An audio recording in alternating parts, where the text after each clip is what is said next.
The feminine lives in the being. You can do all the feminine qualities, feminine traits that you want, but if you're not embodying feminine energy from within, it's not going to do anything. It's going to feel inauthentic. People are going to sense that it's inauthentic because you are not fully embodying the feminine energy. It starts within. Hello and welcome back to my channel. I'm so excited for this video. Today I want to talk about how to actually be in the feminine.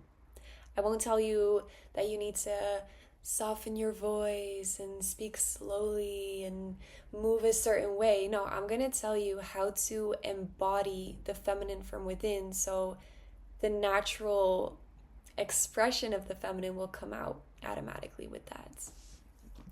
So let's start with the first practice, softening your body.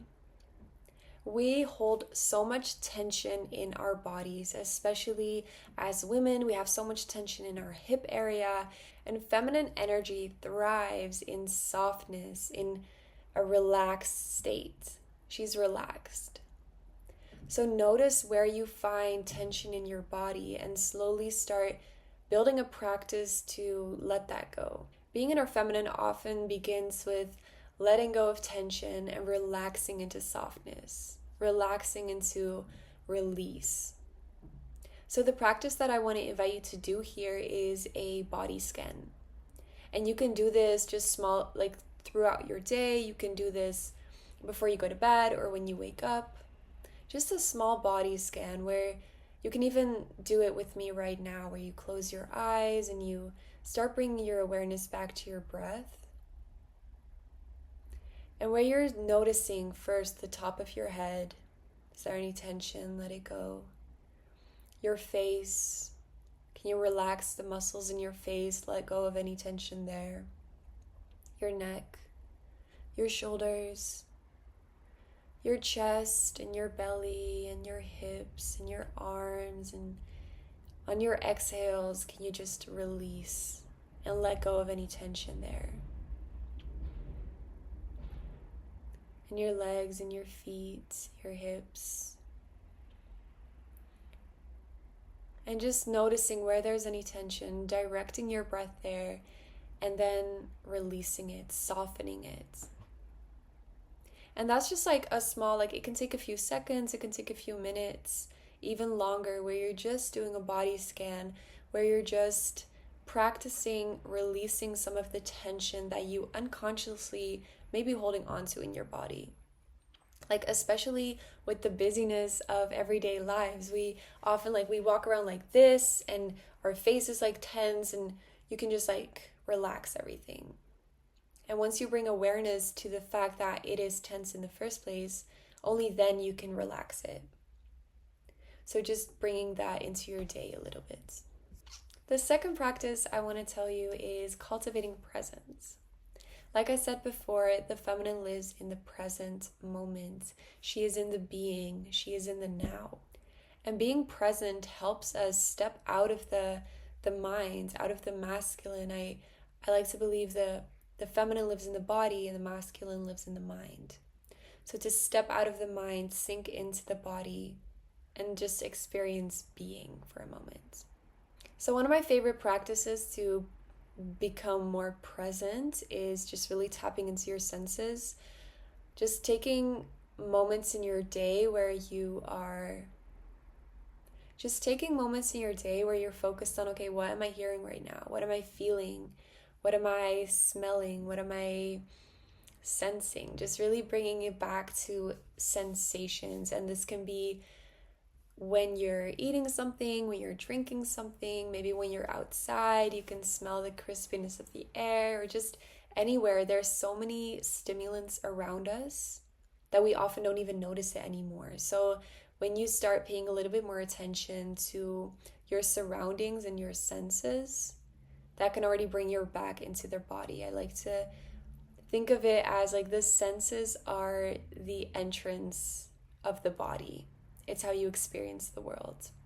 So a suggestion here would be choosing one activity every day where you can really make it about being in the present moment. So this can be your morning coffee or your morning tea, where you're just focused on how it feels, how it smells, how it tastes. Oftentimes we're doing a million things at the same time because it's more efficient, because we're in a rush, because we're always trying to get somewhere. So when you're taking a moment to do something and be fully present with it, it just really allows you to deepen the experience of what you're even doing and cultivate that presence. And then that will eventually trickle into the way that you carry yourself throughout your day with more presence, with more awareness, more focused on the being. The third practice is surrendering and letting go of outcome. We're often so attached to a certain outcome, we're holding on to this outcome, we're clinging to an outcome. But the feminine, she naturally flows, she adapts, she's flexible, she's malleable, and she releases control. And she doesn't rigidly hold on to something with a lot of tension, scared to let it go. Like, this is where the difference comes in between truly devoting for something and longing for something and desiring for something, but not holding on to it so tightly because you trust the natural unfolding, you trust the divine to take care of it. And there's a difference there in energy, trusting the natural unfolding or clinging onto it because you're so scared it might slip away. Clinging onto it because you're scared you might lose it and you need to hold on so tightly. It has a different energy. So I want to invite you to think about where in your life are you currently right now, holding on to a certain outcome, holding on to expectations in that clingy, rigid way. And where can you release a little bit? Where can you let go a little bit? Where can you trust a little bit more? And you can journal on this, asking, okay, where am I? Like, what do I need to release? Like, where do I need to release a little bit? Where do I need to loosen my grip? Because not just with the feminine, like the feminine is receptive. And once you let go, you become incredibly receptive. And I've experienced this multiple times when I wanted to get something back. Like, you could think of it as manifestation, it kind of was. But I wanted something, and then I had this realization, you know what, never mind, I'm going to let it go fully. And then it immediately came towards me. You become receptive. When you let go of rigid attachments, you become open and receptive and free. The fourth practice is connecting with your sensuality. I have a whole video on this that I'll link below in the description, but I'll just touch on it here as well. Your senses, like I said it before as well, your senses bring you back to the moment. Your senses allow you to deepen your experience of life.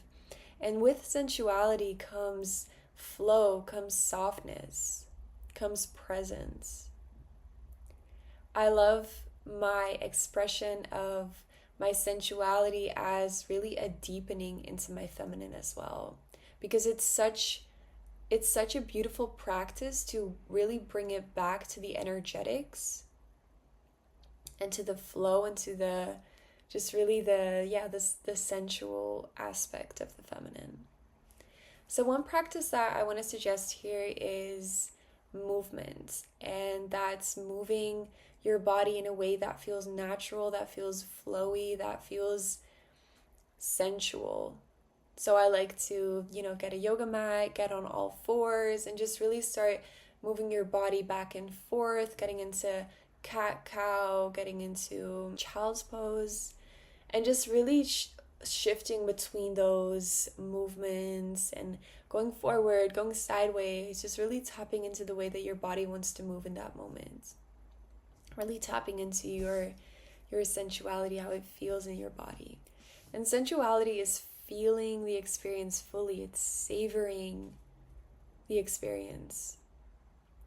So even one of my favorite things here as well is just really tapping into the senses in small daily activities. Tapping into the senses when you're drinking a nice cup of tea, or when you're washing your hands, or even when you're eating something really good, and just really allowing yourself to express that pleasure.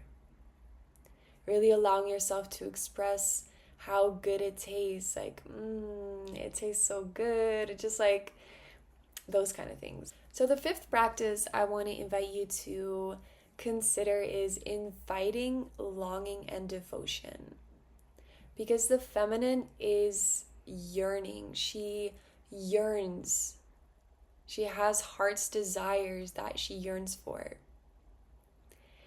And honoring these is so incredibly important because we're taught that our desires are too much. They're unrealistic. They're not what they're like, we're not supposed to have them. We're just supposed to want to be the wife or the mother, but anything outside of that is unacceptable. And we're taught to repress the desires. So ask your heart, tap into your heart. What do you desire truly? What do you long for, but that you may be afraid to admit? What do you long for where that voice in your head may be telling you, no, that's not realistic. That's just, that won't happen for you. But you have that heart's desire because it's yours. It's meant for you. It's what you're meant to long for. And this isn't about lack. This isn't about yearning for something because you don't have it yet, because it's something outside of yourself. It's because you're honoring and accepting your heart's longing. And also the process of that.